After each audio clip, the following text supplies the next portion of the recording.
the first permanent home for the headquarters of the Electoral Commission in Uganda. And going forward,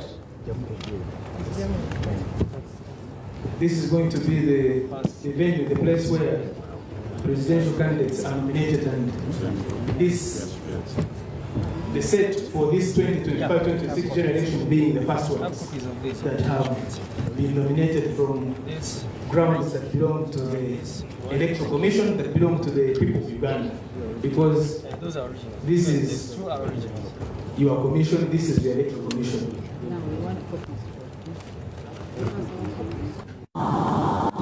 And so those who are watching online and following on TV and other platforms, the Commission has now instructed the technical teams here to verify and check all the particulars that are required of an aspirant for presidential elections, to participate in the presidential elections as a candidate. So that's what the Commission has asked the teams here that are from the legal department of the Commission, the voter data management department, election management, field operations, to check those particulars that are required.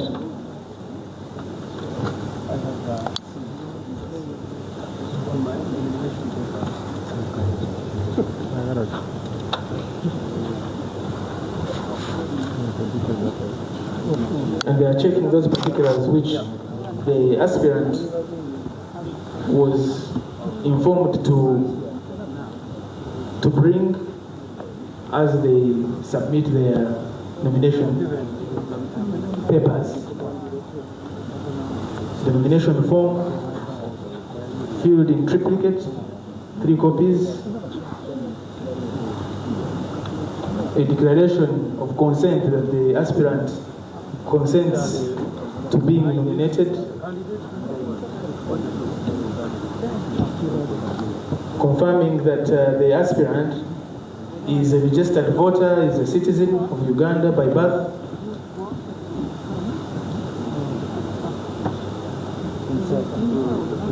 confirming, as the Commission said, as required by the law, that the aspirant has got the minimum academic qualifications, that they have attained at least advanced level standard or senior 6. So they are checking to confirm that the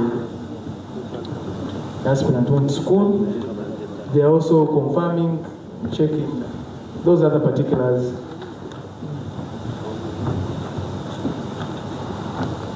A certificate indicating that the aspirant obtained the required numbers of supporters as required by the law.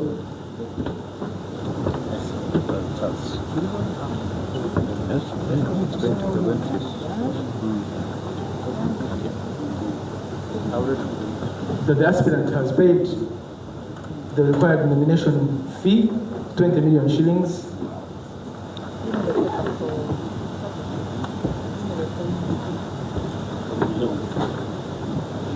So that's what is happening. That is, yeah.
We thank members of the press for keeping the country and citizens of Uganda and everybody that is watching these proceedings, for keeping them informed of what is happening, because this is their exercise. This is the exercise of the people of Uganda, and what the commission is doing is fulfilling that responsibility that it has. So we thank you, members of the press, for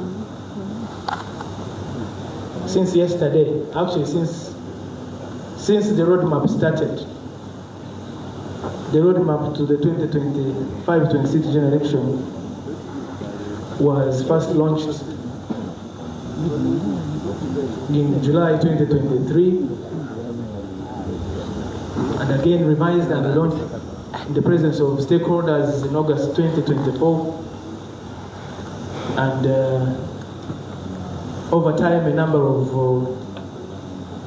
milestones on that roadmap have been undertaken,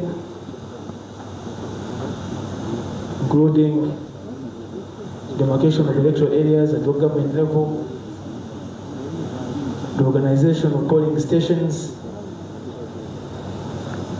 mapping of persons with disabilities to polling stations, the first major nationwide mapping of persons with disabilities to establish who they are, where they are, what kind of disabilities they have, what needs to be done to ensure that there is greater inclusivity in the electoral process by persons with disabilities. One of the things that the Commission has done and endeavors to do is to make sure, for instance, that on events of this nature and others, that there is sign language interpretation or translation. And you can see we have Mebo Burunji there for those who understand the language of sign language.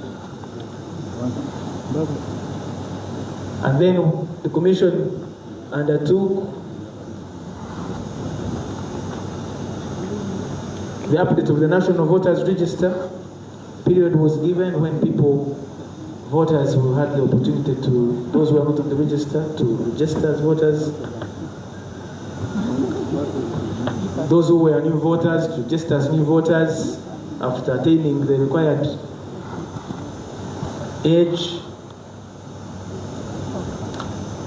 There was also the opportunity for those who wished to make transfers from one voting location to another to do so, as provided for in the law. There was a period for the display of the voters' register at the various levels.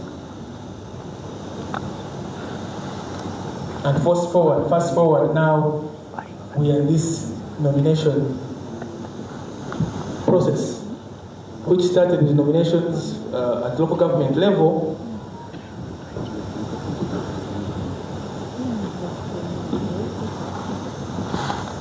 and elections of special interest groups, the youth, older persons, and persons with disabilities. And now we are here for nominations for the people that are aspiring to the top position in the land. When the roadmap was announced, 23rd and 24th of September looked to be very far, but now we're in the last day, 24th. So you're welcome.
Whatever comments.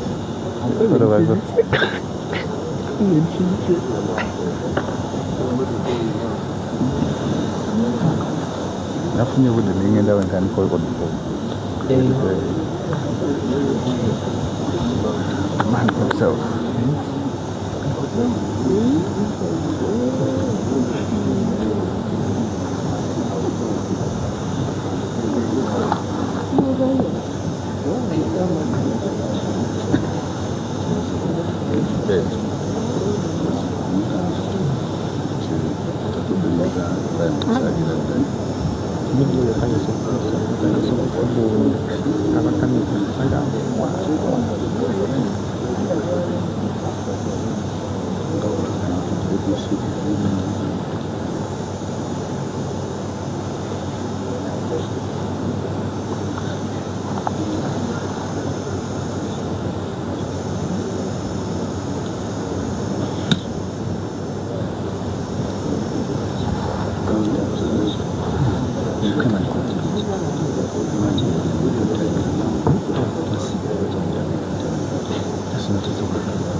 Thank you, our distinguished guests.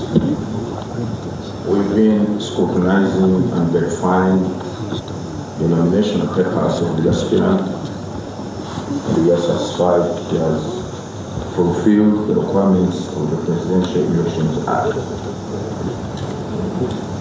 Therefore, I, Justice Ayolekedde Simon, being the returning officer for the nomination of presidential candidates, declare Kyagulanyi Ssentamu Robert a duly nominated candidate in respect of the presidential elections 2026. He, having fulfilled the nomination requirements under the Presidential Elections Act, Chapter 179, Laws of Uganda. You are now a candidate. Congratulations.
Right.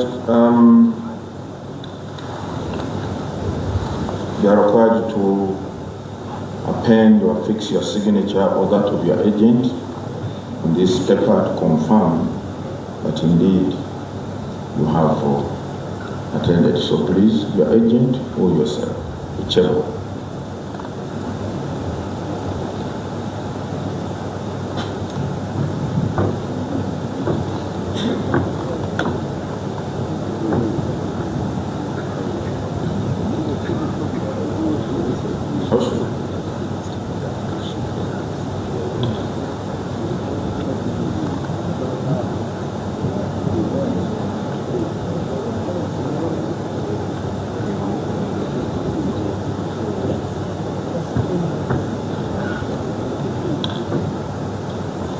Okay.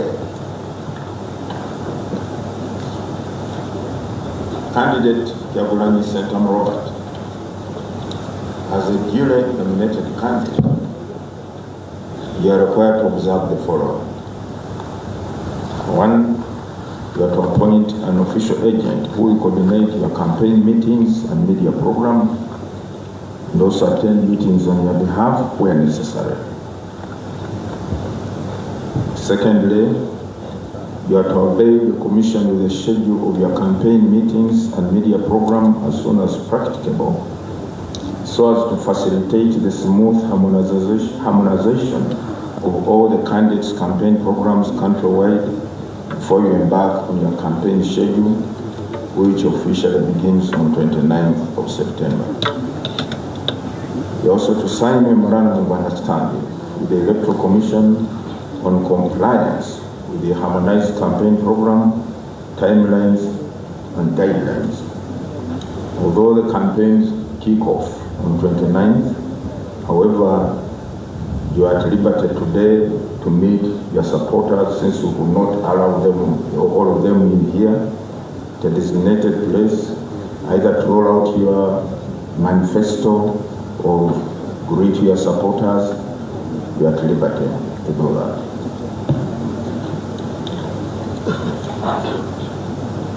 The Commission is also required, upon nomination, to avail you a soft copy of the voters register, the National Voters Register. And we have this soft copy here. I ask your agent to come and pick it.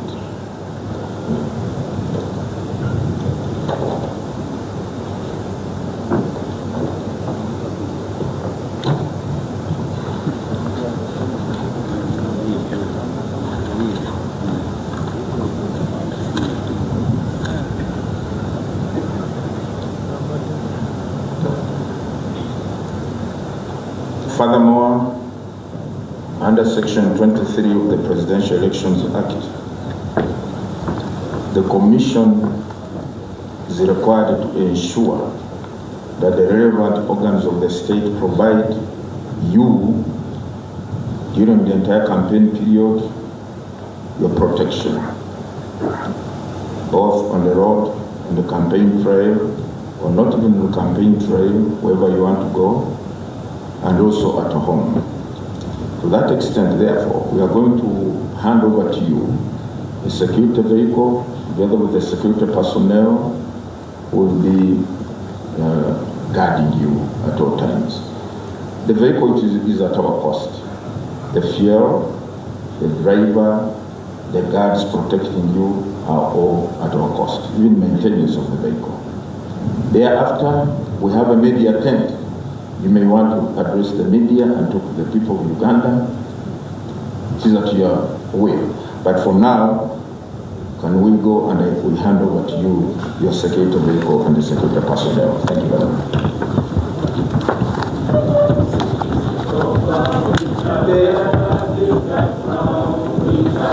The Commission will lead you to the security detail.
Thank you very much. These candidates be led to the security detail vehicle. And may I also mention that lunch has been prepared. You are welcome to lunch. You're welcome to lunch after here.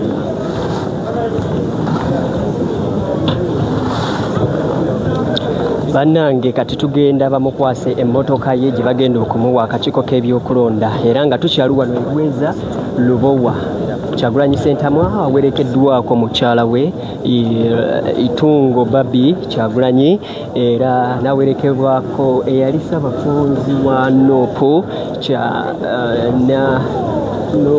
n'abantu abalala bangi abamuwerekeddeko. Gwe yandyagadde okuweerezaako ku kadata osobola okuyita ku 077 83 17 7. Gwe yandyagadde okuweerezaako kadata 077 83 17 7.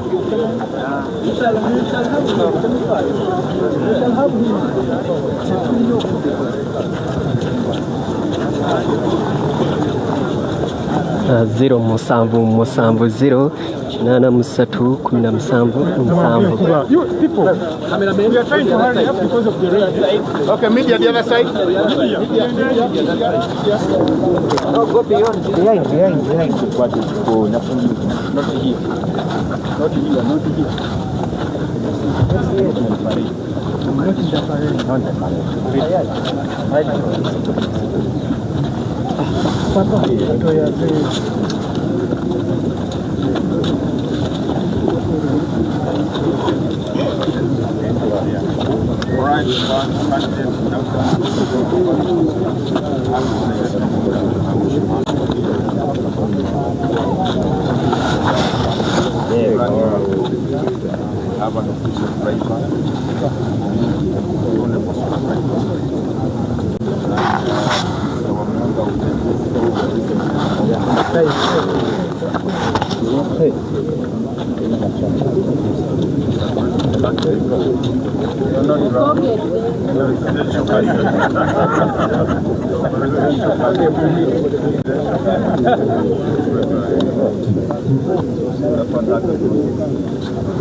Zero musanvu 0 83 17 7.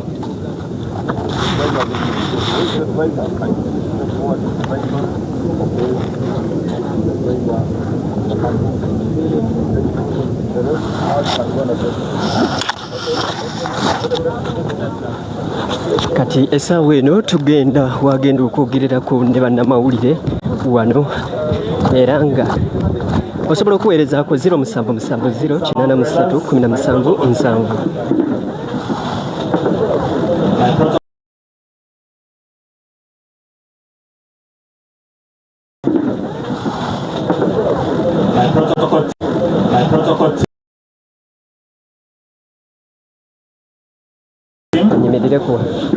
Some umbrellas for the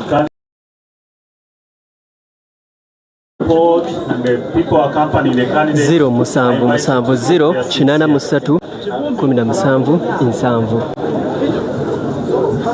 The candidate can choose to have someone stand by his side, and the rest of us will have our seats here. Protocol team, please get me an umbrella for the candidate. Sorry.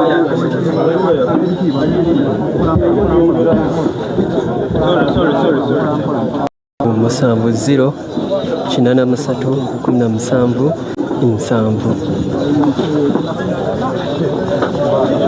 Protocol team says please sit.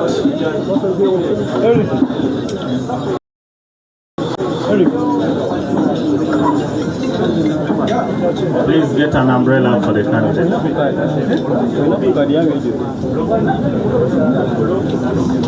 Okay. Candidate Chagulanyi, you are welcome and congratulations on your successful nomination. You are welcome to address the nation. We have 20 minutes here. You can talk to us for 10 minutes and then take some questions from members of the press. You are welcome, sir. Thank you. Thank you very much. Ladies and gentlemen, before I say anything, I want to take this opportunity to pay tribute to our former Deputy President, Mama Jolie Mugisha, who passed away on the 24th of September last year. Today is exactly 1 year since we lost Mama Jolie. Mama, strength and courage within us. We strongly believe that today has fallen on this day, not by coincidence. Maybe there's a message that we are getting from the Almighty. Mama Jolie, rest in peace. We shall make you proud. We shall never give up your dreams. Fellow Ugandans, ladies and gentlemen, comrades in the struggle, I am deeply humbled and profoundly honored to accept your nomination to be the next president of the Republic of Uganda for the year 2026 to 2031, not 1926 to 1931. I thank you very much for the trust that you've continued to place in me ever since I offered myself for the first time for the presidential office in 2021. Today, my heart is filled with a deep sense of responsibility to deliver to that trust that you've put in me. Together, and today with this nomination, we start on the final phase of our mission to freedom and true independence. Since our nation was born in 1962, every change of leadership has been written in blood, the blood and sacrifice of the common people of Uganda, the citizens of Uganda, and yet the leaders who always promised liberation have always delivered oppression. For 40 long years, one man and a small group of his relatives and friends have ruled our country on gunpoint. They have looted our nation and turned every institution of government into a tool of oppression. They have reduced the citizens of Uganda into slaves on their own land. They have reduced all of us into beggars, and they've turned our poverty. Zero musambu zero. And yet, zero musambu musambu zero. Chinana musatu kumina musambu insambu. Our country cannot fall down. Our country will stand firm. Ladies and gentlemen, our country is fertile. Our people are hardworking and enterprising. We are rich in creativity. We are resourceful. We are energetic. We are young, and we are promising. Our country is one of the richest countries on the planet in terms of natural resources. So, my brothers and sisters, our problem is not lack of wealth. Our problem is lack of leadership. Leadership that serves the people instead of terrorizing them and exploiting them. Leadership that seeks to uplift the citizens instead of enslaving them. Sisters and brothers, this is not the first time that we stand before you with a dream of a new Uganda. We first made our attempt 5 years ago in 2021. Hundreds of our brothers and sisters, many of them were arrested and they're still in prison as we speak right now.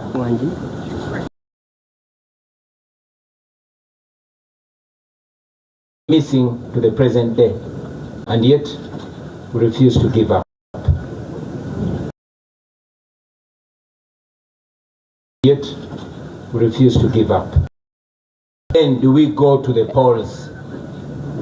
Why do we risk the tear gas, the bullets, the prisons, the torture chambers, the death, and all the mess that is awaiting us? My answer to you is this: we risk it all because the alternative, if we give up now, we shall have no moral authority to complain about what happens next. If we surrender now, that means that the fighting spirit of Rita Nabukenya, of Frank Senteza, of Yasin Kauma, and many others has been defeated. It means that they died in vain. It means betrayal. Betrayal of the comrades who have spent years in prison, counting on us who still have our little freedom to continue fighting for their freedom. Therefore, ladies and gentlemen, no matter what happens to us, we must keep moving forward. Even if somebody tells you that our chance to freedom is only 1%, let us take that chance and fight. We have always been telling you about the protest vote, and today, let me use this opportunity to break it down in more detail. We have voted before. We have won elections before, and we have been rigged before. But the election this time is no usual election, brothers and sisters. We are going into this election as a way of protesting against the injustice that has been occasioned to us for the last 40 years. We are protesting, and the protest begins now.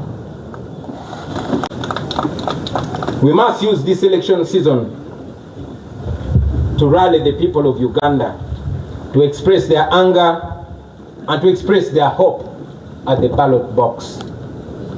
We are going to use this election to protest legally. We are going to use this election to protest constitutionally, and we are going to use this election to protest non-violently. We must mobilize the people of Uganda to come out and vote in very, very large numbers. Numbers too big to rig. We must lay different strategies and make different plans to ensure that we, the people of Uganda, get our freedom in this season. Now, to our brothers and sisters in the diaspora, you, brothers and sisters, the Ugandans in the diaspora, you send so much money. You send more than $2 billion back to Uganda every year. In real sense, you are the biggest investors in Uganda. Zero musanvu musanvu zero shinana musatu kumi na musanvu ensanvu. You know what happens to those that return home. Many of you don't risk the brutality. We know that Ugandans like Sam Mugumya, who returned from a Congolese prison, was abducted weeks ago, and up to now he's missing. Nobody knows where Sam Mugumya is. We know Robert Kayingo Luja, a lawyer who was recently abducted from the airport, kept incommunicado for a month before being forced back in exile without even stepping foot in his house. The examples are many, ladies and gentlemen, but I tell you, my friends, we are fighting so that you can return to your home, to your families, to freedom and dignity. We are fighting so that you are received with roses and not handcuffs. Uganda can give your children the chances and opportunities that you never got. That is why we fight. Now to General Museveni. I know you don't like listening to young people or even listening to anybody at all, but at least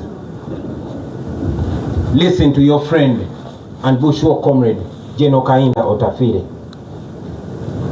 I want you to remember that Uganda was here before you, and Uganda will be here long after you are gone. You don't have to burn it down on your way out.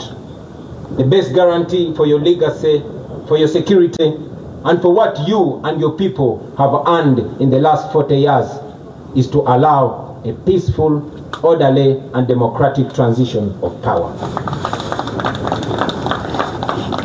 That opportunity is available because we are not vengeful people. We still believe in peace.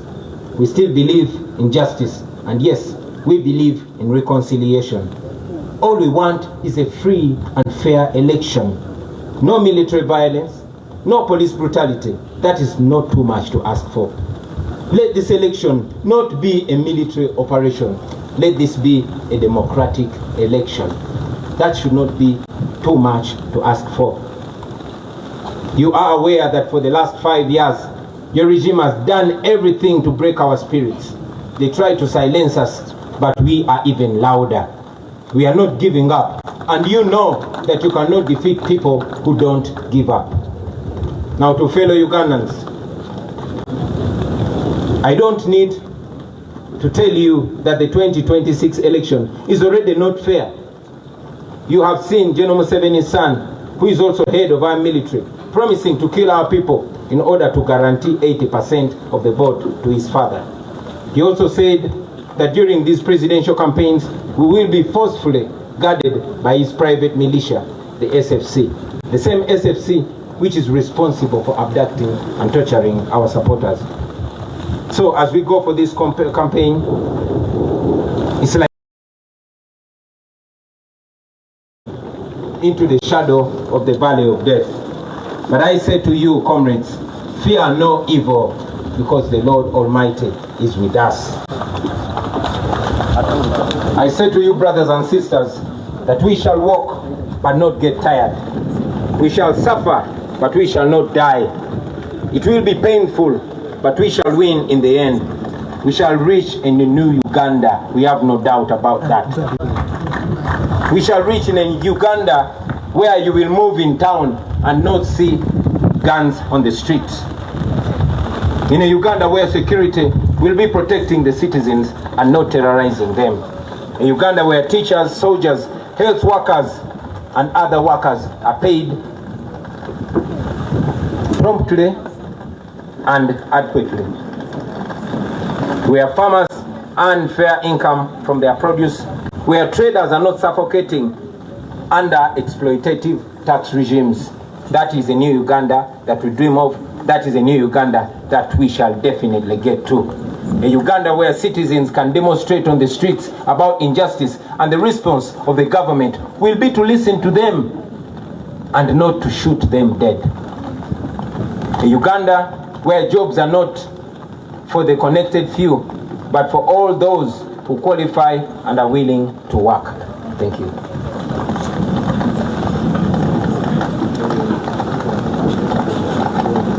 In the coming days, ladies and gentlemen, we shall unveil our manifesto, and we shall go ahead to paint a clear picture of that new Uganda that we dream of, that new Uganda that we believe.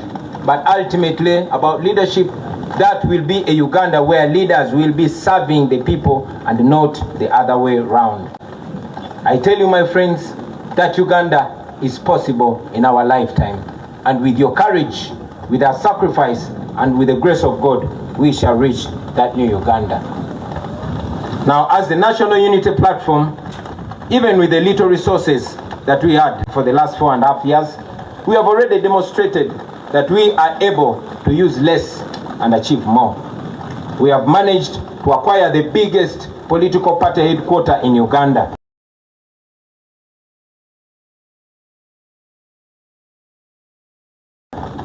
We have launched the first school of leadership, and we have gone ahead to groom leaders at no cost to them. Leaders that will uphold our values and offer leadership to the next generation. To them. Leaders that will uphold our values and offer leadership to the next generation after we retire. Comrades, we have refused to be compromised. We have held onto our principles. Even when it we have pursued and secured sanctions against those who steal from our people and against those who oppress our people. We have kept the struggle alive, and we are growing even stronger. Now to the international community. Uganda's freedom is not only for Ugandans. Uganda's freedom is for everybody. If Ugandans are safe, national dwellers, or the international community that always receives us when we go seeking for asylum. Please stand with us as we stand for democracy and human rights. Now to our senior comrade, Dr. Kizza Besigye, to our brothers Alex Waiswa Mufumbiro, Comrade Bobi Young, Eddie Mutwe, Achireu Chivumbi, Machete, other political prisoners. We honor you, we think about you, we pray for you, and we are fighting for you. Your families, don't lose hope. Your suffering will never go in vain.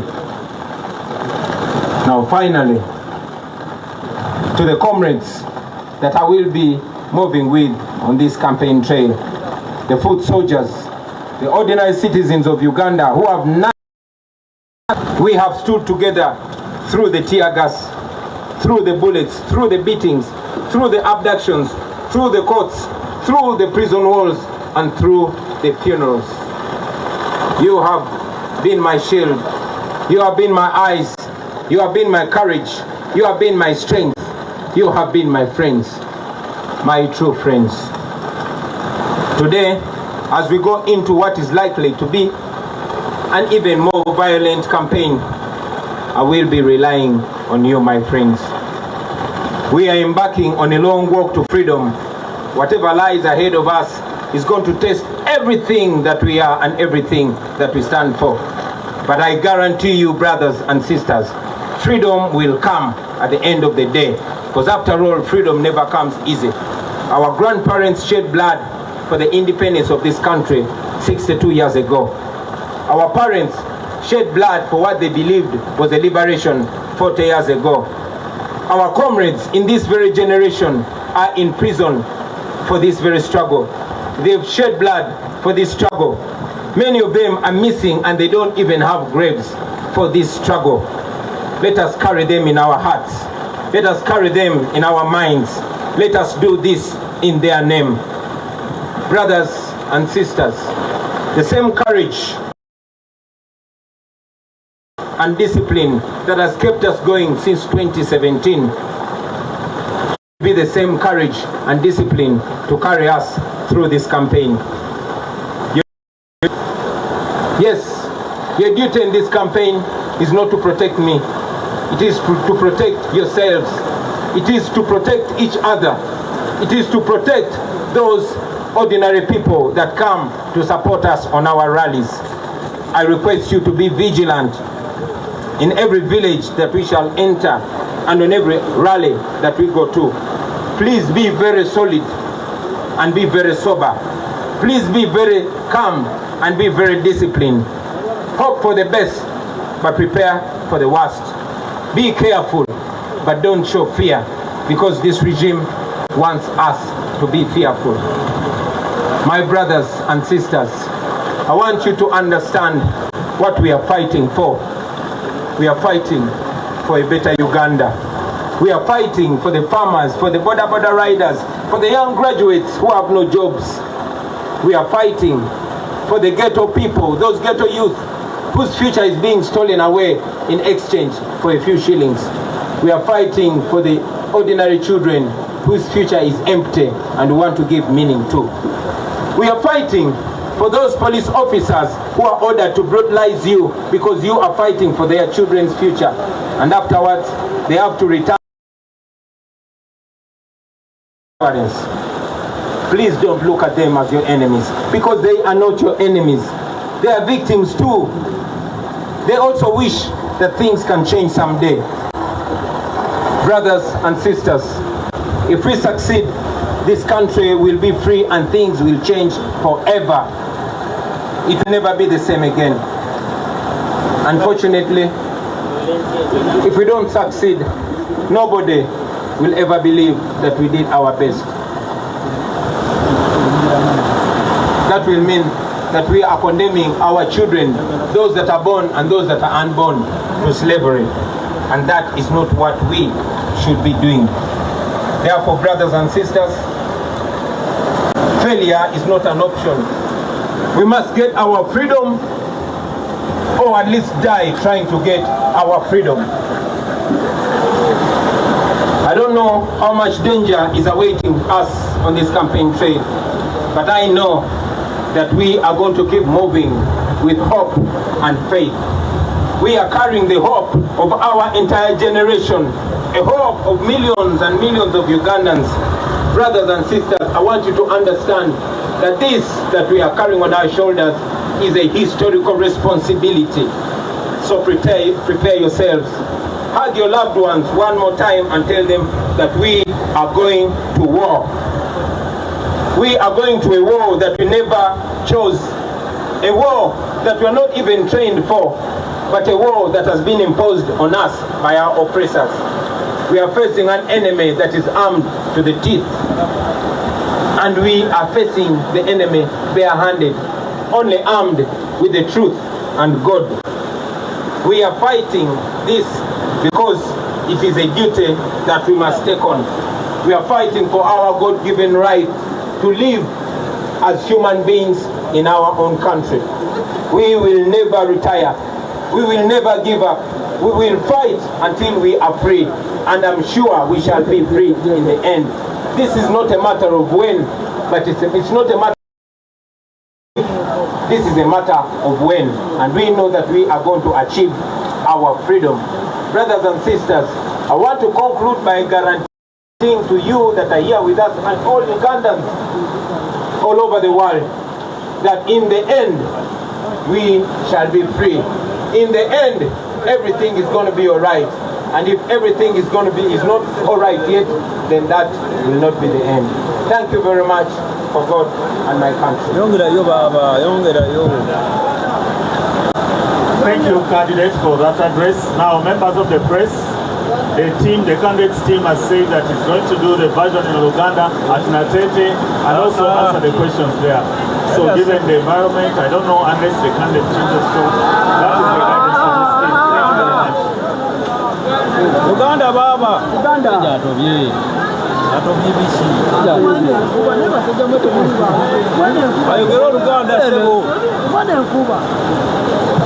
So let us wait for that advice. But that's what the team had presented.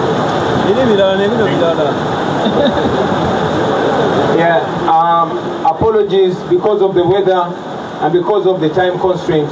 We request that we proceed to Nateete to address our rally and maximize our time, and maybe we'll answer questions from there or another opportunity. Thank you very much.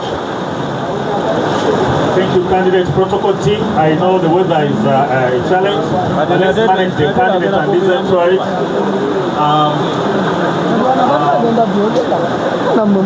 Please, protocol team, protect my microphone at the main podium.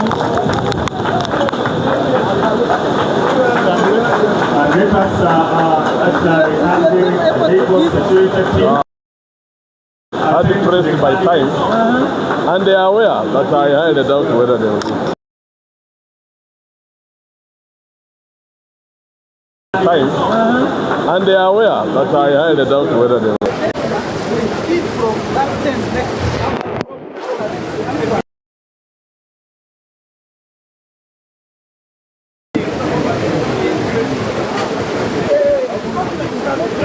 The press,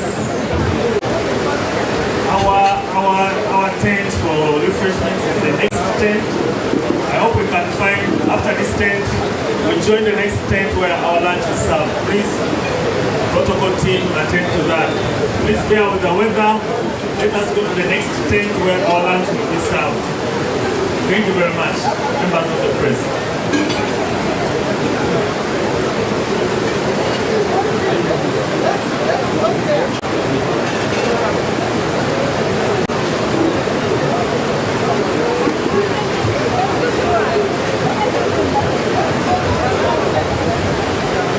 Please, members of the press, proceed to the next tent. Members of the press, please. That's where we can have our lunch.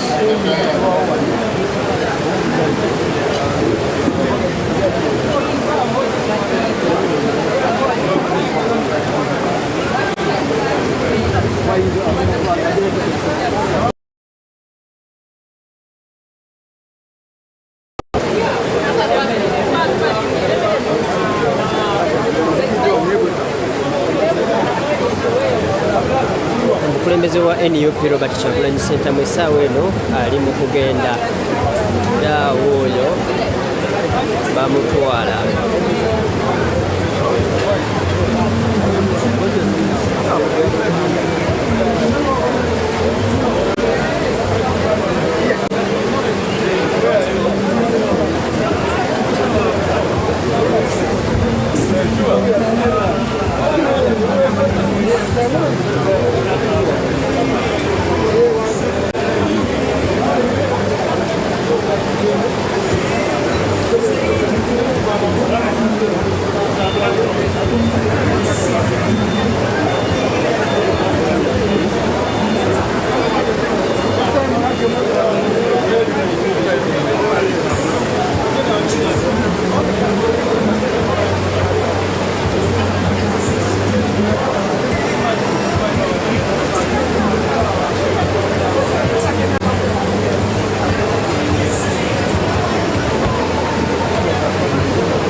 omukulembeze wa National Unity Platform oyo bamutwala emmotoka ye yepakinze era nga ye essaawa yonna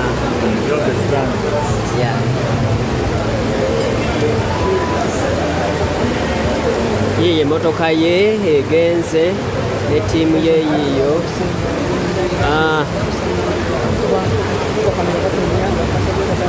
bagenze wakati mu kakuba nga katonnya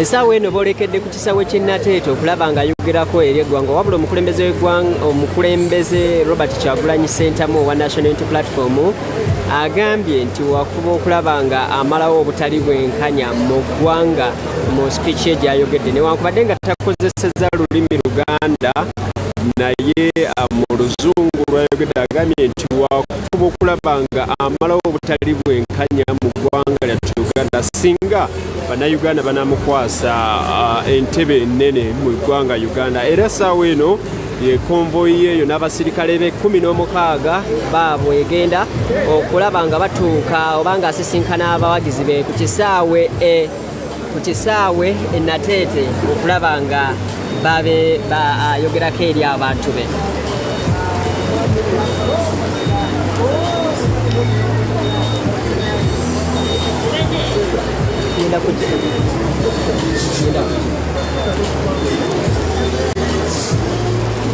nga bwe mulaba wano newankubadde ng'enkuba etonnya nnyingi naye nga konvoyi y'omukulu Robert Kyagulanyi Ssentamu yeeyo esimbula efuluma geeti era ng'essaawa yonna agenda kubanga atwalibwa ku kisaawe e Nateete okulaba nga asisinkana abawagizi be. Ensonga gy'asinze okuteekako ennyo essira ebadde yakulaba nga ate aleetawo enkolagana ennungi n'obwenkanya n'obutali bwenkanya obuli mu ggwanga nga abumalawo okulaba nga eggwanga lyattu Uganda ligenda mu maaso. Wabula abadde yakamala okusunsulwa ssentebe w'akakiiko k'ebyokulonda omulamuzi Simon Mugenyi Byabakama era nga abadde bakamala okumukwasa emmotoka ye ey'ebyokwerinda. Enkuba ekire ky'enkuba kitandikiddewo amangu ddala era bw'atyo ne kwogera kwe okubadde mu Lungereza akukoze akukoledde wakati mu nkuba ng'emukuba era avuddeyo yenna nga atube naye tutegeddeko nti kati essaawa eno ayolekera kisaawe e Nateete awali abawagizi be abamulindiridde dda okulaba nga ayogerako wabula tutegeezezza nti agenda kwogerera eyo olulimi olunnansi oba olulimi Oluganda. Robert Kyagulanyi Ssentamu afuuse omu ku abo abamaze okusunsulibwa era nga ono y'ow'omukaaga ku abo abamaze okusunsulibwa nga olunaku lw'eggulo omukulembeze eggwanga lino Yoweri Kaguta Museveni yasunsuddwa ku NRM ne tufuna Kasibante Robert naye n'asunsulibwa ku kaadi ya National Peasants Party ate ne tufuna ne Elton Joseph Mabirizi naye n'asunsulibwa. Olunaku lwaleero ku makya wabaddewo Nathan Nandala Mafabyo wa FDC mu ttuntu awo tufunyeewo Gregory Mugisha Muntu owa anti ate kati essaawa eno bakamala okusunsula oba omukulembeze wa National Unity Platform amaze nayo okusunsula ne bafuuka kati abantu 6 abakakasiddwa nti be bagenda okwesimbawo ku kifo ky'obukulembeze bw'eggwanga mu kulonda kwa bonna okwa 2026. Tekimanyikiddwa oba gye bujja maaso tugenda kufunayo omulala wabula tugenda kubeera ffe weetuli okubanga tufutuusaako buli kimu ekigenda wano ku kitebe ky'akakiiko k'ebyokulonda Rweza Lubowa nga kino nno kye kitebe ky'akakiiko k'ebyokulonda ekipya era nga wano basunsuliridde abeegwanyiza entebe ennene y'eggwanga. Kyokka twategeezeddwako nti ne mu kubaala obululu kugenda kuteekebwa wano wennyini Rweza ku kitebe ky'akakiiko k'ebyokulonda wabula byonna ebigenda mu maaso tugenda kubanga tubikutoosaako.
Kula Samsung over iPhone. Tuli Nateete.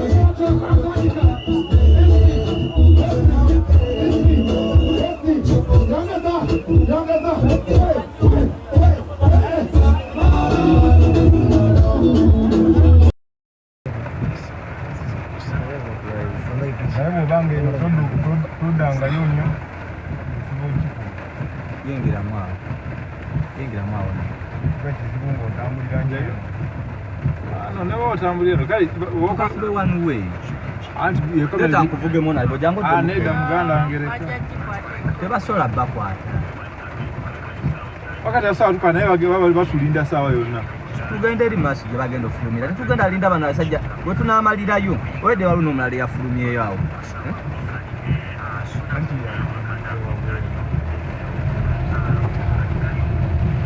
bw'olindira zino zonna zikuweeyo kiba kinene nnyo ogwo omusango nguuzizza naye Katonda y'amanyi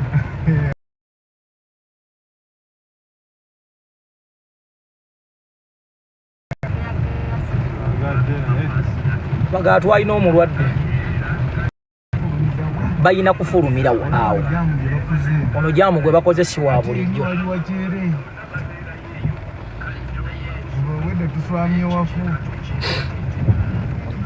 ayina kubanga afulumira wano then nakuba nagwa ku bypass wano ayina kubanga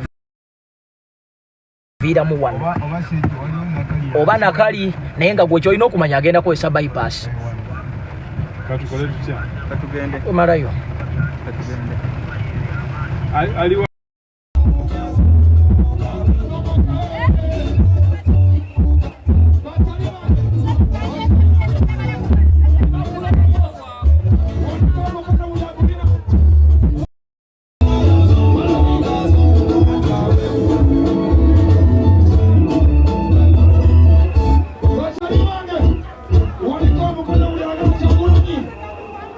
Bananga angwidde ko yatero ngesembyayo 5 webale nnyo balire ddala webale nnyo balire ddala bambi bawale kusupportinga nkyukakyuka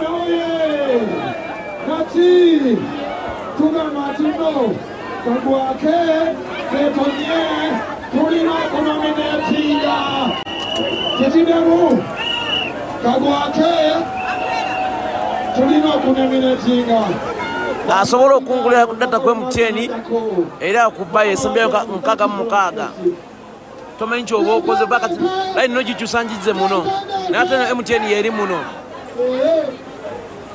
MTN yendi muno kati ate nakujjako mbakyuse nzemu Airtel gye muguliddeko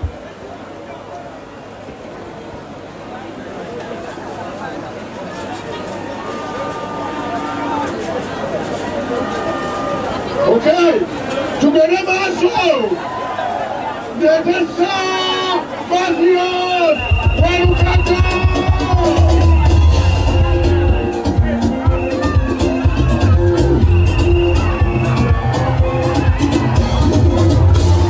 banange enkuba eri wabweru mugira muwuliriza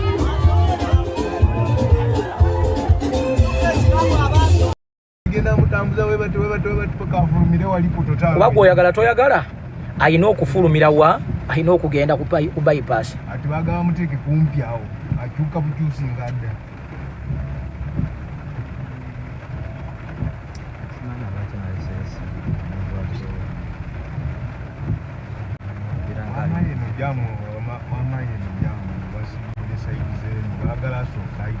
ayina osooka n'ayitawo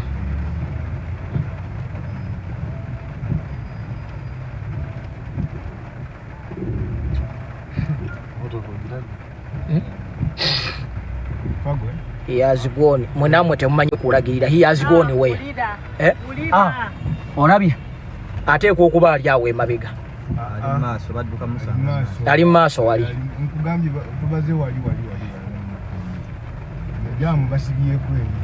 alina kufulumira ali eri mu Kajanki kyawali then akube bypass is heading to Kajansi. Tuli Kajansi already ali wali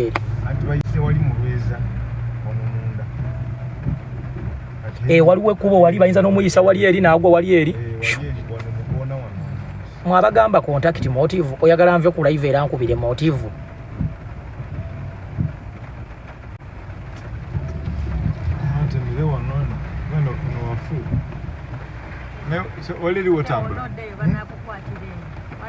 agenda ku express nze ekyo nkimanyi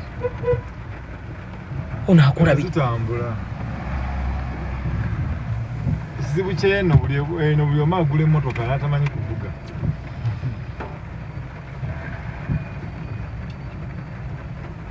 setulamu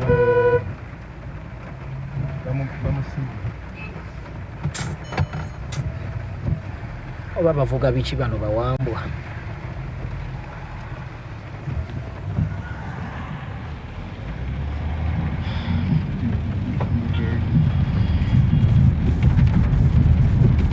eno si ya King Sir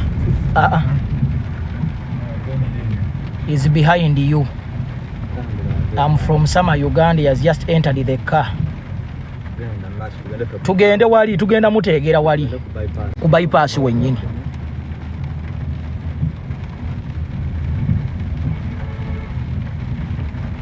Kyekyo kye bayita okubeera ku mukulembeze. He is behind you. Katumulindire wali mu maaso. Waambie simuze kama bukone ya na ndikuwelekera president na kubako ni simuze siringida ateekwa okuba ali wali izatina ulire gwe sozi nja kubulookingira bwereere abuusewo nga ninja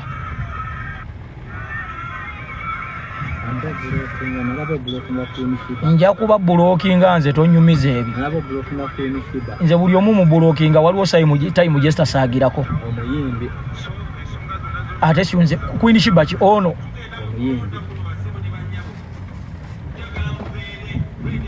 bunamwaya kati ate wulira mbu bunamwaya ani tasobola kuyita bunamwaya ssebo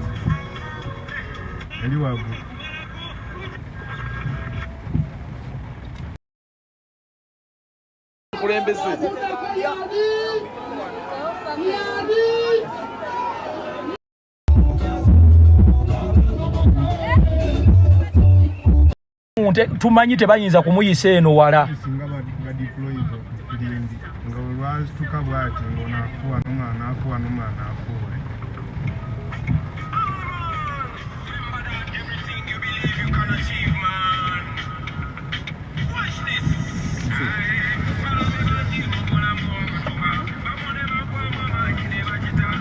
I mean Kajansi he is using bypass aina kuyita awo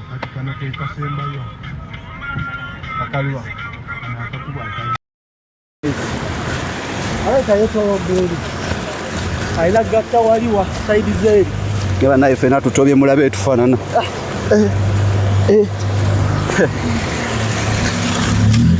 mwani tutereddeko kantu tufuneko okulya enamba eriziro 75 70 88 719 mwatulekeredde twewandeko 075 70 88 719 kona kotekako nsimi nyabo alwa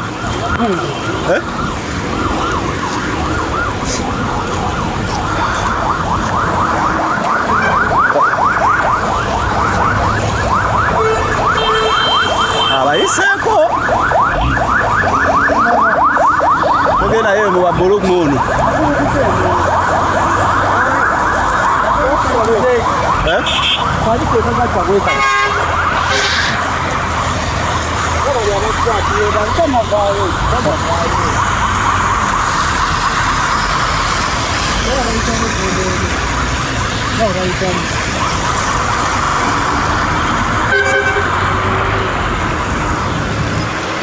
baze motayiza nama yeri badde tambula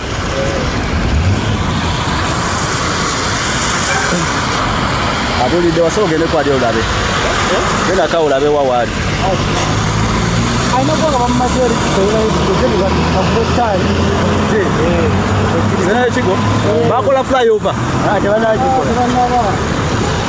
aina kola kutenda yechigo akubetali yadde bwana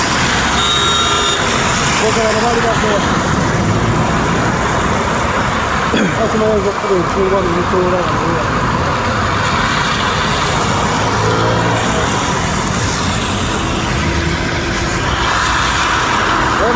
Ojiwa ntumulinze atuna koda ate kati Nateete awo tutale tudde wali tutale tudde wali allo ngolabye n'enkuba nekutobeza amabina maama oyagala njagala ebifu mwana omulabe engeri gyabikusa bane enamba erizo 75 70 88 719 tugenda kukyabba itamu tusabire ita wano essaawa yonna president ayita wano essaawa yonna okonfaminze yeye kale tuli wano n'ababaka ba parliament ab'embaale tuli ne muganda wange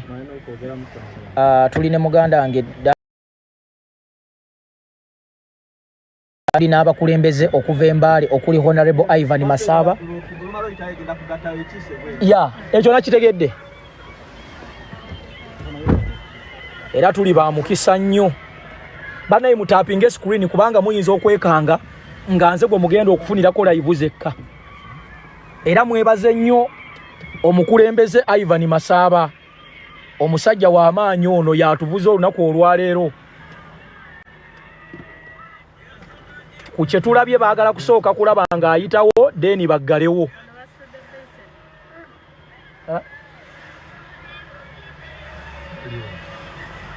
Honorable Wanikina Faustin musooke mumulabeko okay yeffe omukulembeze wammwe ow'ebutiiru baana butiiru mwesiitsana gana kuba keesako naamwe naayo isese niyo Honorable Wanikina Faustin nimumbe khalulu bayaya mulinde khalulu kuingile parliament kuyusa ebintu ndi anano ni Honorable Ivan Masaba naba ni Zanubia mai naba ni Danisite mwamumanya bula flag raiser khuli ni naye era kwalindile His Excellency Robert Kyagulanyi Ssentamu syalero na sena apile suti bana butiru mumanye muri alafu kuliwo lero bwe maro kuwandisa omukulembeze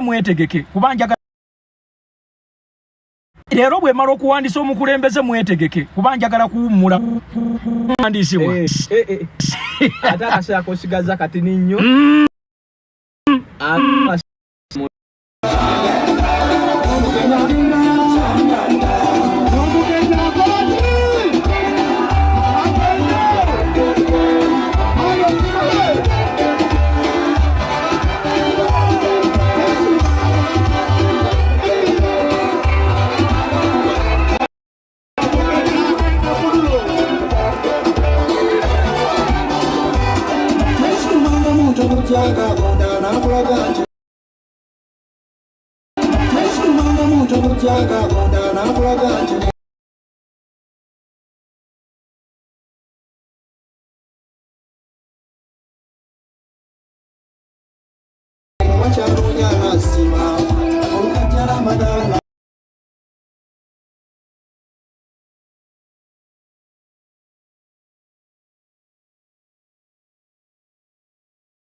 funa ticket webale nnyo ate neba n'amalo zifuna bagenda eri tebajja tukirizaayo ino motoka yo bano kitegeeza bajja tujja fuluma mulundi gumu bulotoka ali kuno omumanyi president yalina okukulembera wamala osookawo wali security eddeko then batufe tuddeko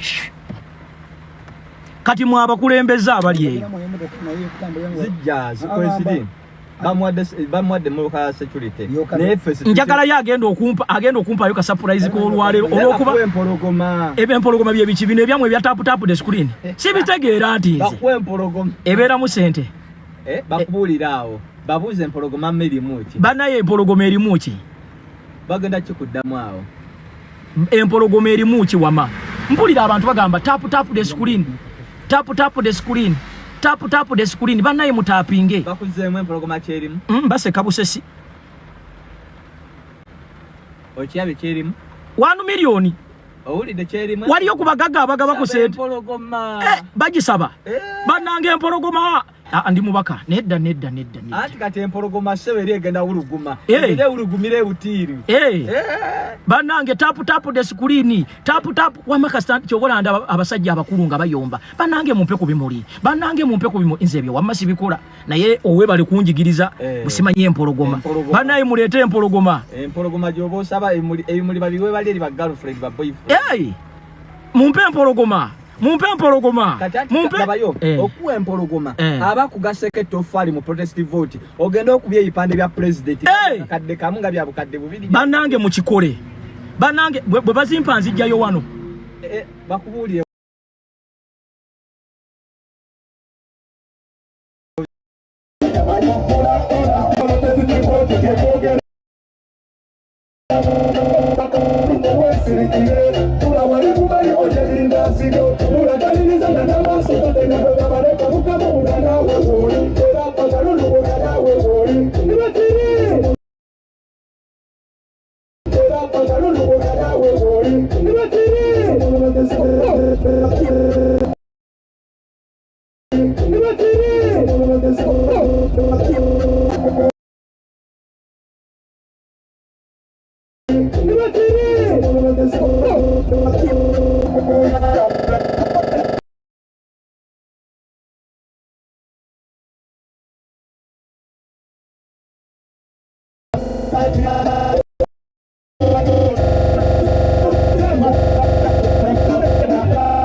President fetu muyina abo baagala kutubulookinga tambula nesi jono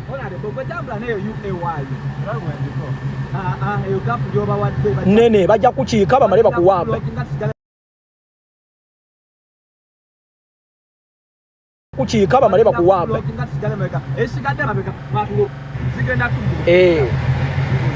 era kye baagala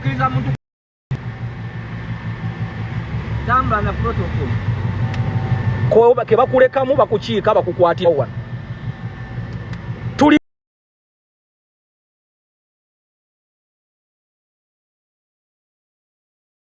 ne banange msebele kitezi adamza nobia ompeleka kafana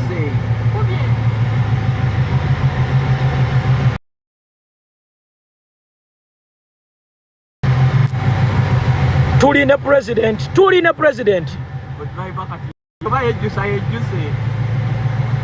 ne president nabagambye ngenda kubeera n'omukulembeze eyo ya 1824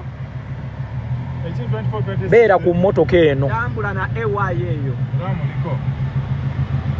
gwe kyolina okumanya emabega teri mmotoka etugoberera ndala okujjako paatulo kati tomanya security eri mu eno security yeno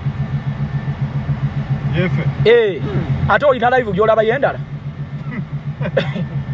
nabagambye nze omubaka w'ebutiiru n'abakulembeze b'embaale nze zekaze nina omukulembeze abasajja maama laba paatulo mujje tugende banaye yangu wate batuyitako wano baagala kutukuba mu kukira wano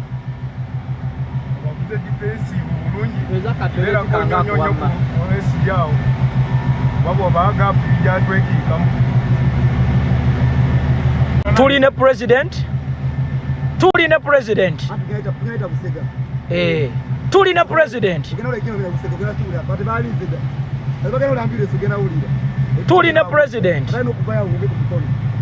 tuli ne president amaze okunominatinga gwe sharinga video tutambule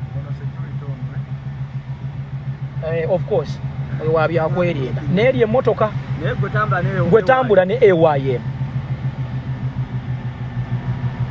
abaana b'ebutiiru omubaka wa mwembaddewo abaana b'embaale aiva northern division yeyo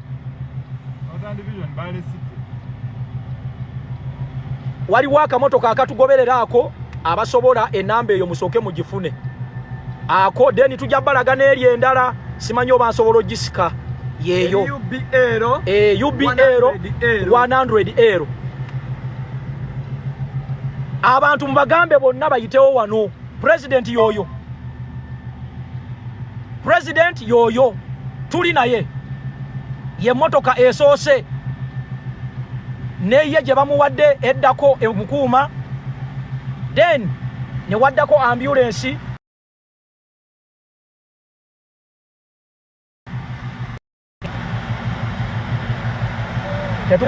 tetugenda kukkiriza b'amawulire abatuwa amawulire agatali matuufu ng'ate baagala okutwekiikamu twagala amawulire bagafune wano balina goberera protocol abo abamawulire ga wano tetugagala leka tuwegabira amawulire gaffe bagenda okujjamu agaabwe ge baagala ku ssaawa emu nga bannansi bategedde. Nabagambye Honorable Wanikina Faustin nawulidde mbu mugaba endiga simanyi ndiga empologoma kati lwaki temutuwa mpologoma ezo? Nze nina presidenti, nze nina His Excellency Robert Kyagulanyi Ssentamu, nze nina His Excellency Robert Kyagulanyi Ssentamu. Abagaba simanyi mugaba endiga simanyi empologoma simanyi ebiki mulinda ki? Ebyo mubimpe byonna kasita banga bivaamu sente z'ebipande. Olabe ebintu bya Katonda bizibu. Kati Masaba yalina security ya president. Ebintu bya Katonda bizibu. Masaba yakwatidde kati security. Era mu parliament gwagendo twali kujja security. Masaba. Wo harusani kumureta weibene no bakubyo. Olimuna ayo protocol lugana kuko begana AY. What's AY? Ano kangala Yamba ne AY yanda kujanda President wuyo emotoka yendoza mujirengera. Atofai wano tumula.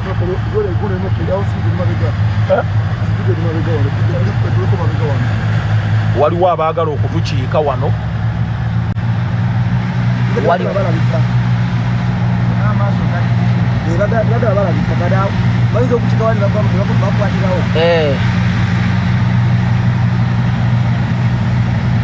Karale mu mira tokkiriza muntu atiika. Mira mbalaba patrols nga 50. Wayagala okulaga luupu eno sawa ya kulaba luupu kweri. N'abantu abamu oba kiki? Mbubagala kulaba luupu tomulabangako. Tukuuma president first ono bamwita first priority. Ono omwana abadde ki? Eno gye bayita first property. Bw'ate oleeta simanyi ndaga luupu. Oli mulalu.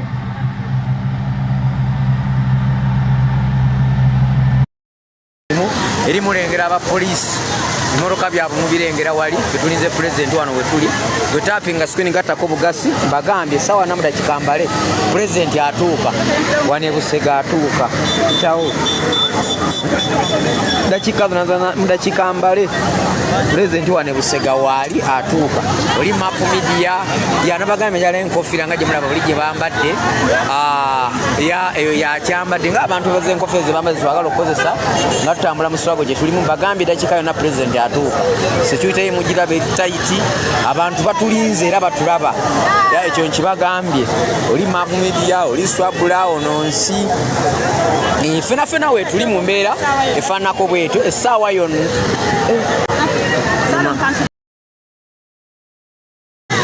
ya president sawa yonna atuuka mutapinge screen tap the screen mutapinge ate we moroka nga asimbula Manya moroka gutwafunye munafunye wachi kuko abantu batanso okwetala bafunye sanyi bamulansi isa okubya live yange bajijeyo TikTok yakusibye bankubye strike ate yo jotande ko ende ku noob updates bakubye strike wadoleza ama endera fly ngo yingida akakaga ngamba nsinga abambye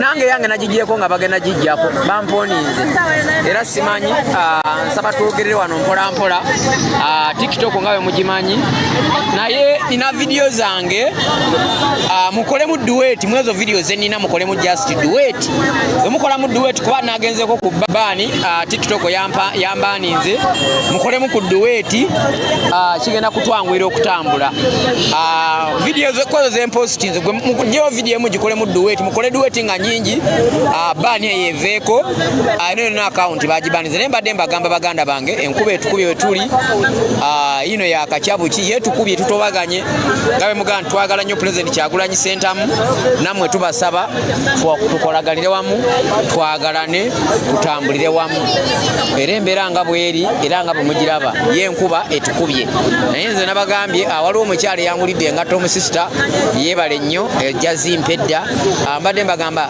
twatambudde eddata na biki byonna naye nga mumpe tuwe ku data President yajja dakikanono nnyo atuuka President nabagambye mumpe ku data abasirikale mbalabe batambula ne muntu batandise okutambula tuli wano Busega we tutegedde wali kuno ng'ovuma ng'oyogera bingi nze bye sibimanyi ninze kimu Kyagulanyi Ssentamu gwe mmanyi gwe ntegeera ye mukulembeze wa NUP abaana bangi bali mu kwogera bambadde nabagambye njalayo kali akakofira kali temulengera owamawulire oyo kayina kagula emitwalo 8 ayinamu 8 asobola okukangulira ne transport kwatugera tandika campaign maaso awo munambereramu manyawo mujja kumbereramu nga ntuuse mu field naye kati njagala akakofiira ako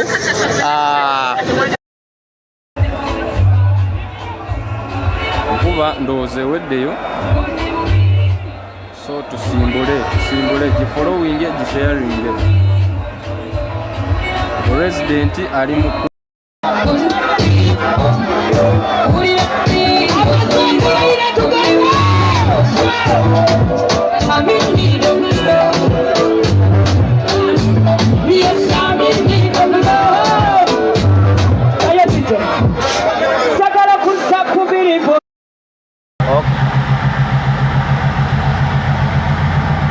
abantu mwebale oyo ye Honorable Ivan Masaba omu kubatuvuze era nga ye driver waffe Honorable Ivan Masaba Northern Division Mbale City abaddewo nnyo nange kenyini omubaka wammwe ow'Ebutiiru County waliwo agambye send the number mwagala kumpa ku sente 076 72 34 363 lero njagala kubeera oba yabannaye naye ebintu bya Katonda bizibu nze ndi ne President nze ndi ne President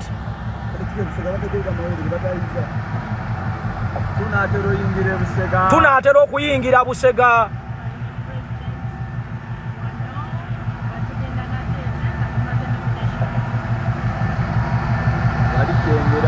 enamba yaffe yeeyo enamba yaffe yeeyo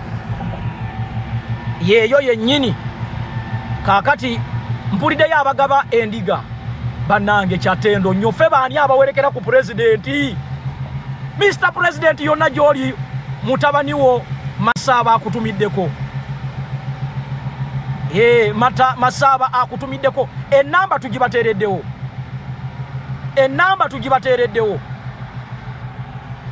tuli ne Mr. President tetwagala mawulire ga wano kuba tegagaba bituufu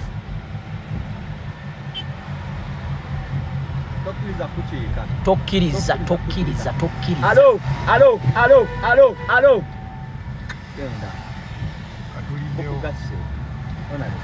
tofaayo kati lemeza muno kubanga kyetubadde twagala butatusiba bwe toteekako namba etali yange njabba bulookingira bwereere nange nkiraba ku rawundi bayinza otukiika anti bo bagira olwedde obwedda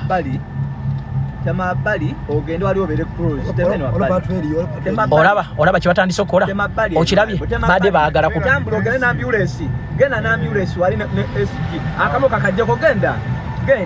beera neesigi wawo beera neesigi togenda nnyo beera n'ambulensi eno anookaza naabidde abanakuwamba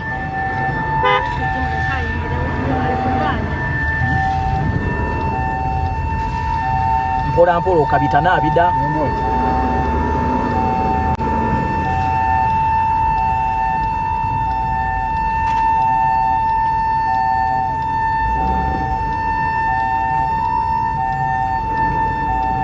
ekyo kyetubadde twagala bw'obeera eri bakusiba kitegeeza kati leka esi gyakulembere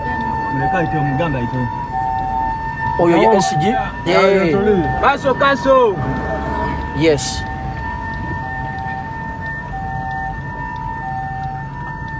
security eri gulugulu ekifaananyi kituufu kikyawo kikube ekiri wano ndooza mukirengera just mabegawo wansi ekiri wano ndooza mukirengera wansi awo ofunawo nyiga ekiri wano ndooza mukirengera ekiri wano ndooza mukirengera wansi ekiri wano ndooza mukirengera ekiri wano ndooza mukirengera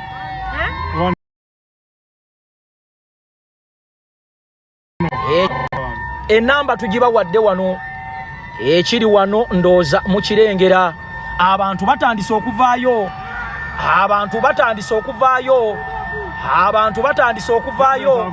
president avuddeyo abagambye tugende president abagambye tugende president abagambye tugende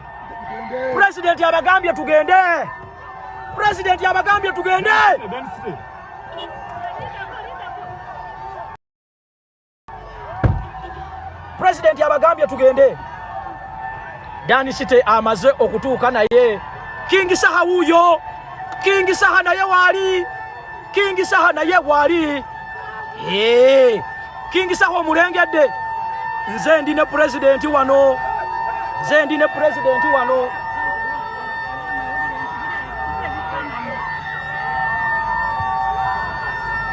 mwana waigire kubo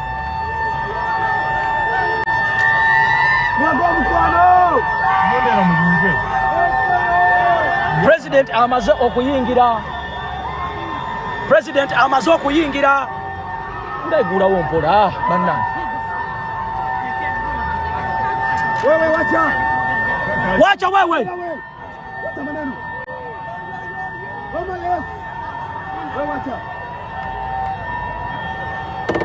otyo mpola King Saha amaze okutuuka yoyo King Saha oyo yoyo King yoyo president amaze okuyingira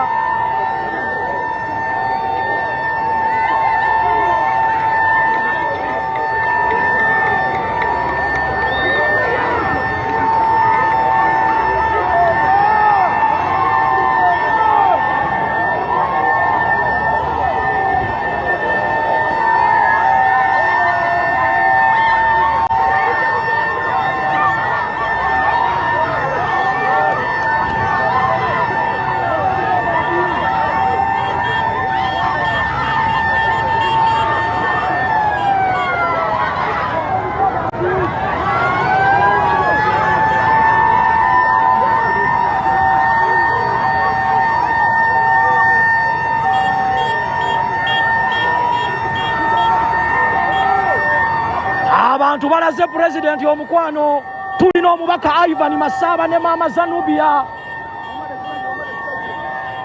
president bamuwadde ekikajjo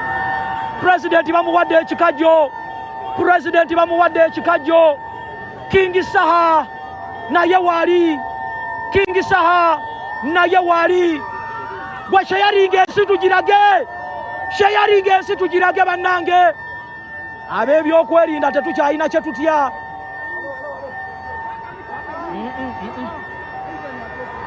Ivan tokkiriza kubeera mabega bajja kuyoola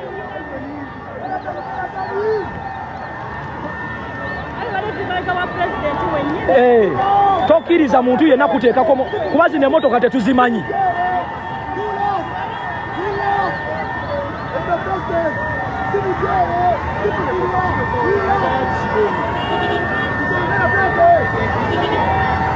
ogera kiri abantu oyo ye mubaka nkeretanyi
Kadalu.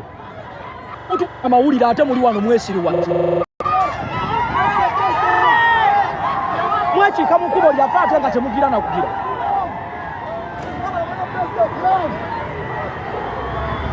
Banange temukuba bantu.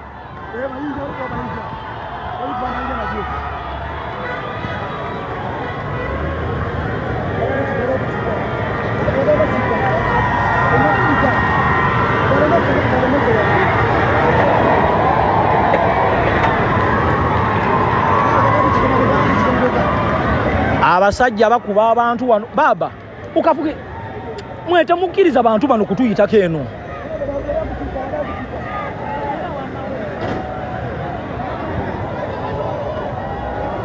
Ukubo obugulu bakati wanakula obunenya obugulu ebakayoka batumye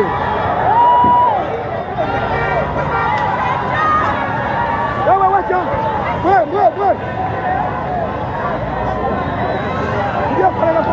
Kulube! Nateete! Kari kuzikiza! Wakala chuka! Bera kuki. Songo abwa kutamere motoka.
Namba yeka mu blocking agenda ndabire walala.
Kambalage bulazi mukulembeze tugende maaso.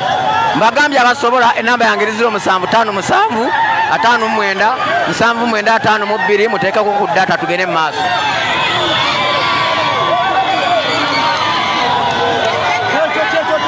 Mbagambye muwandike wao F1 temujjako kigere. Abantu balinze president abakuna nomination n'abamanyi g'abantu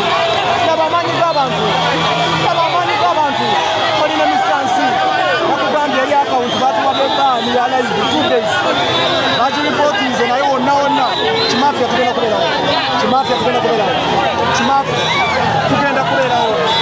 Chimafia tugenda kuberawo. Nyano mukifora wingi naye yaffe.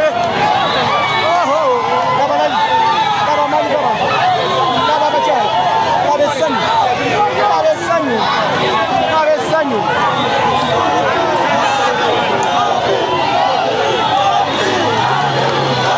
Abantu mbalengera Kyagulanyi Ssentamu President mulamu.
Kyagulanyi Ssentamu International amaze nomination tuli ffenna tugenda Kyagulanyi Ssentamu tugenda olina mistansi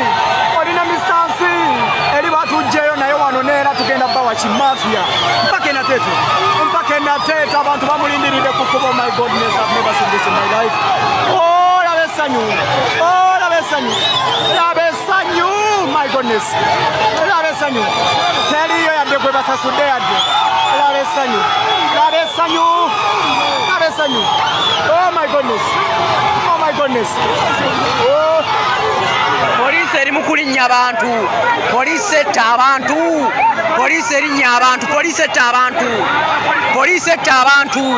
Poliisi lengera bwetta abantu. Poliisi etta abantu. Abapoliisi batta abantu. Poliisi etta abantu. Patro yiyo essa abantu. Poliisi etta abantu. Poliisi ekoona abantu nkambwe nnyo.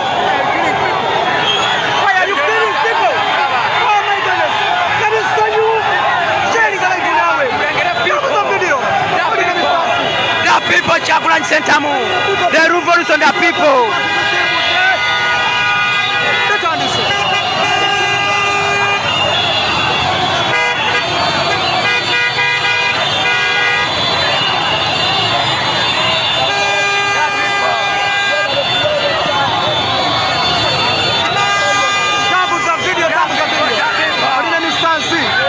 Mujitapping egende mutwalo.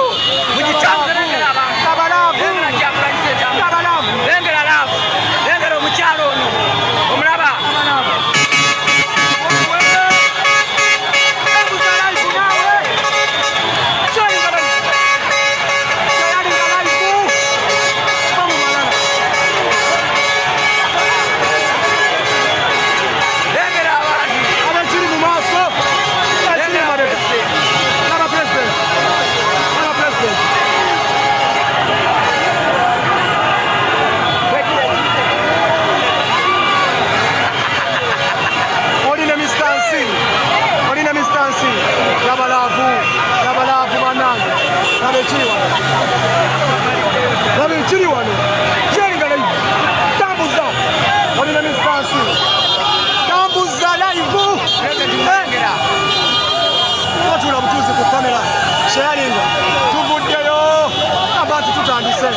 President wamaze domu nominating.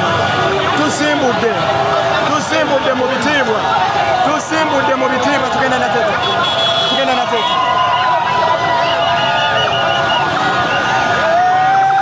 Tugenda Nateete. Zenasazeewo okubalaga bulazi pulezidenti mu mbeera yonna nga bwe kiri era bwe kiriba. Kyagulanyi Ssentamu ku luno agenda ntebe mu ntebe. Engalo.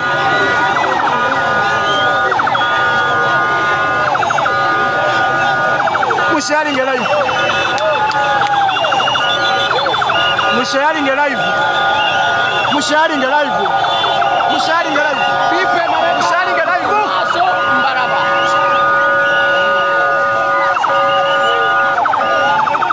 Mbagambye mutapinge museyalinge abalina kumanyi data kyekikulu uteekeko ku data ku namba 07557 597 mobile money nja kugireceive.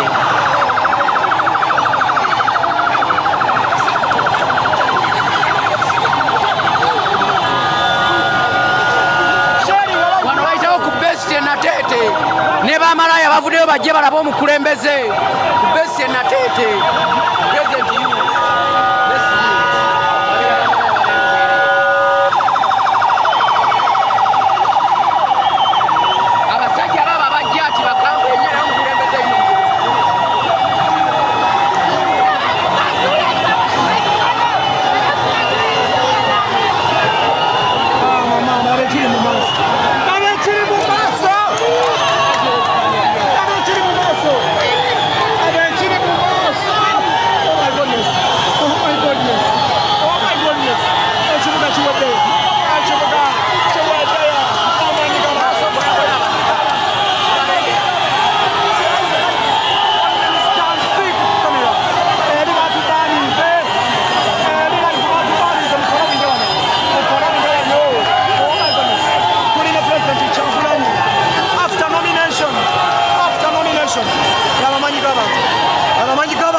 Abasajja kuba balisibye abasajja kuba balinga abalisiba batukontrolinga naye gwe tapinga screen omukulembeze yuyo ndeze tuwa abantu yuyo ndeze tuwa abantu yuyo president yuyo abantu yuyo ndeze tuwa abantu yuyo ndeze tuwa abantu yuyo omukulembeze w'abantu yuyo yuyo yuyo muraba.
Akwatiridde Nateete akwatiridde Nateete ajjudde kana omusajja adduka naye alimba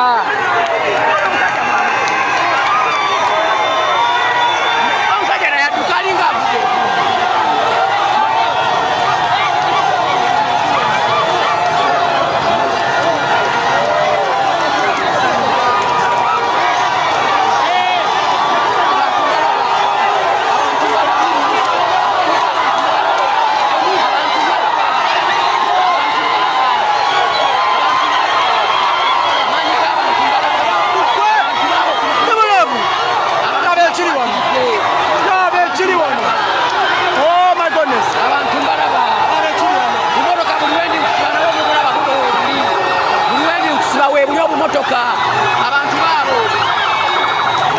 yatuvuza adduka misinde.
Yakulira abamawulire mumulaba yali mu control.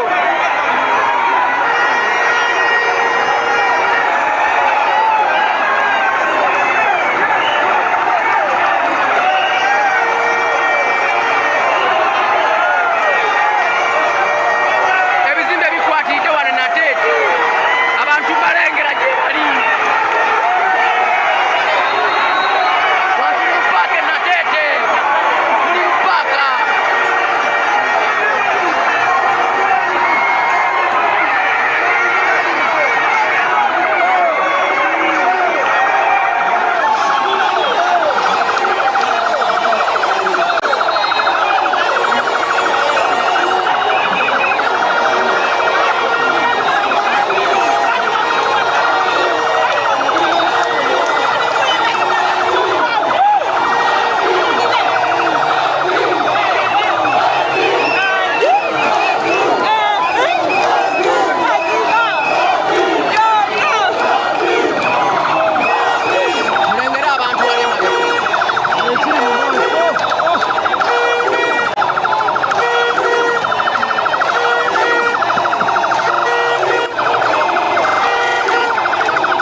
F1 baleme kumbalira.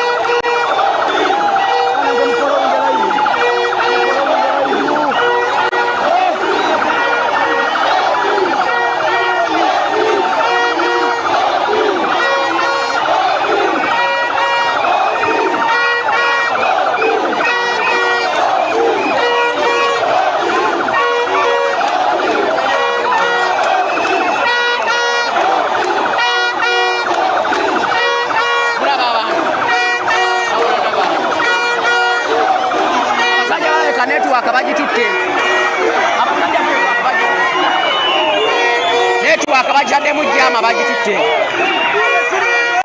Network mu tapping enya abasajja balaka bagitutte.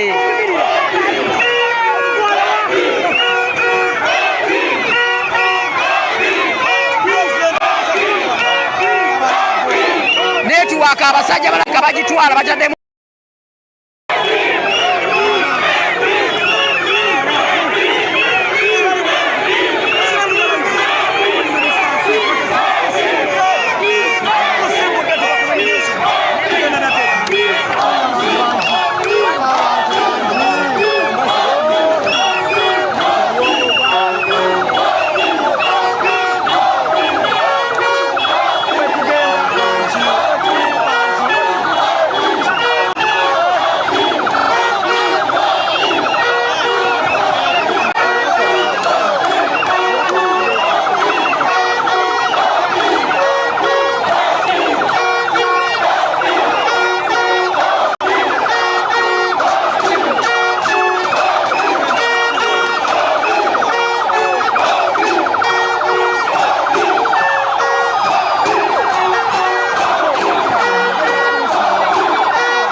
abantu bangi maaso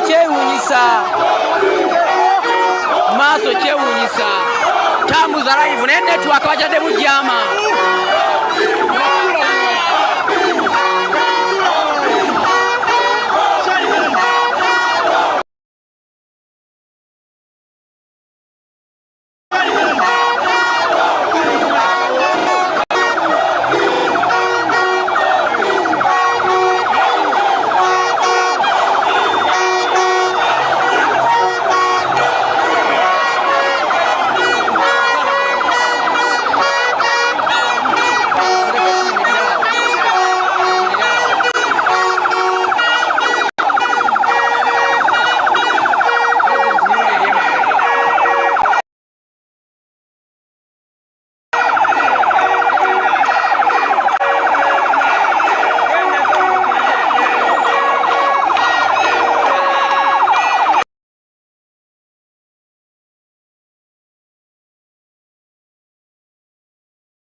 kisaawe mutapinge kufuna batuuka ku kisaawe mutapinge live baziga netiwaka bagijjeeko netiwaka abasajja bagijjeeko netiwaka abasajja bagijjeeko